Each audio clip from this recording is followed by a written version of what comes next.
This week's parasha, Shelach Lecha, is the dramatic story of the Meraglim, the spies.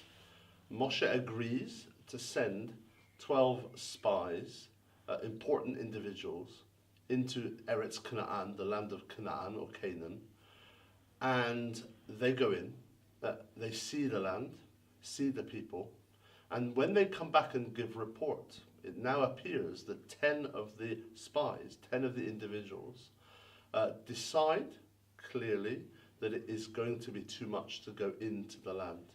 The people are too strong, it will be too difficult to conquer. And this creates crisis for the Jewish people, for the Bnei Israel, and leads also to an eventual punishment from God, that the Bnei Israel will be 40 years in the desert. They won't go directly now into the land.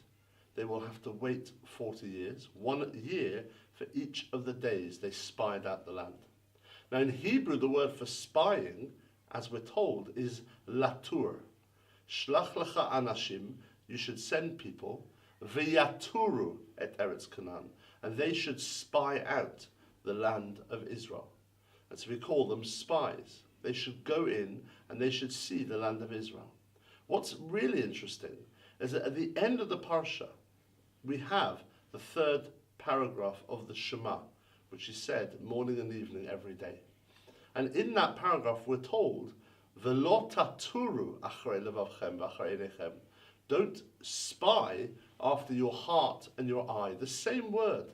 It's begging really for us to look at what is the connection between the tur, the spying of the spies, and the spying of the heart and the eyes. And Rashi jumps in immediately and says there is a connection.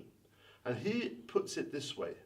He says that the leiv and the einayim, the heart, which he considers the seat of desire, and the eyes are the spies of the body. They see things in the world, they desire things in the world, and the body then acts on them and commits mistakes or transgressions.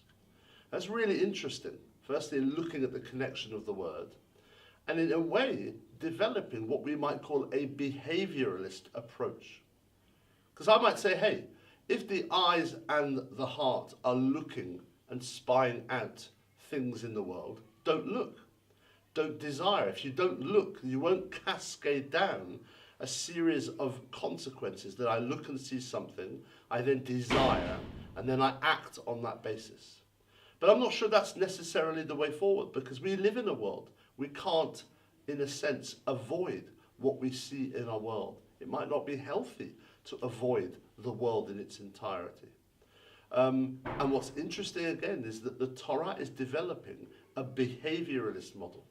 In other words, it's about how we interact with our world, what we see and what we react to in our world and our surroundings. In fact, the concept of mitzvot, surrounding yourself in commandments, in good acts, in beneficial acts, is behavioralist in a way itself.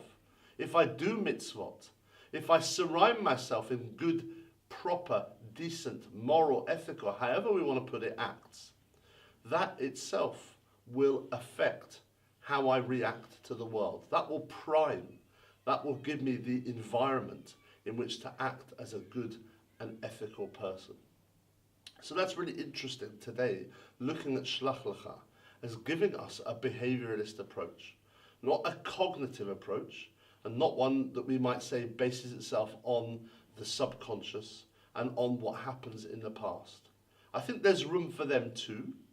I think Judaism isn't only about simply doing mitzvot, that it is possible that there are barriers to being a good person. There are barriers based on my past, how the relationships were with those around me, and also on the subconscious dynamics that go on within me. They also maybe need to be given attention and resolved for me to get to the position where I act with these mitzvot and interact in a positive way with the world around. Shabbat Shalom.